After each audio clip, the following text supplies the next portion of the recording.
Welcome back everyone. नमस्ते सभी को। आज पातंजल योग सूत्र श्रृंखला में हम मुनि पतंजलि द्वारा बतलाए गए 195 सूत्रों में से 8वें सूत्र को समझेंगे। 8वां सूत्र कहता है, विपर्ययो मिथ्या ज्ञान मत द्रूप प्रतिष्ठम।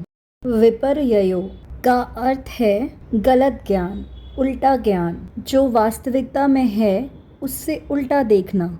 मिथ्या ज्ञानम का अर्थ है ऐसा ज्ञान जो ना तो पूरी तरह से सही है और ना ही पूरी तरह से गलत है।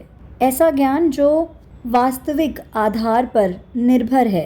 तद्रूप का अर्थ है उसी के समान, वैसा ही, तदनुरूप। प्रतिष्ठम का अर्थ है आधारित या बिठाना। इस सूत्र में मुनि पतंजलि बतलाते हैं कि विपर्यय क्या है। विपर्यय वह है जो मिथ्या है, भ्रम है, गलत समझ है। ऐसी समझ है जो ना तो पूरी तरीके से सत्य है ना पूरी तरीके से असत्य है, परंतु वह वास्तविकता पर, सत्यता पर आधारित है। इससे पहले सूत्र में मुनि पतंजलि ने सत्य, सही, जो ज्ञान भ्रमित ना करे, उसको प्राप्त करने के तरीके बतलाए हैं। और 8वें सूत्र में विपर्यय, उल्टा ज्ञान, भ्रमित करने वाला ज्ञान, मिथ्या ज्ञान के बारे में बतलाया है। भ्रमित करने वाले ज्ञान को और ऐसा ज्ञान जो बिल्कुल सत्य जैसा लगे, उसे पहचानना अति आवश्यक है।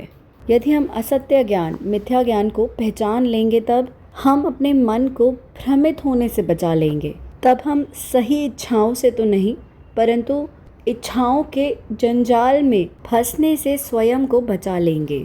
भ्रमित ज्ञान पर चलना जुआ खेलने जैसा है कि भ्रमित ज्ञान पर विश्वास करना, उसे सत्य मानना हमारे स्वयं के लिए सकारात्मक परिणाम भी दे सकता है और नकारात्मक परिणाम भी दे सकता है, और दोनों परिणाम एक साथ भी दे सकता है। यह वैसे ही है जैसे विभिन्न वृत्तियों से हमें क्लिष्ट और अक्लिष्ट परिणाम प्राप्त होते हैं। चलिए उदाहरण से समझते हैं कि कैसे सकारात्मक और नकारात्मक, क्लिष्ट और अक्लिष्ट दोनों ही अनुभव हमें भ्रमित ज्ञान दे सकता है।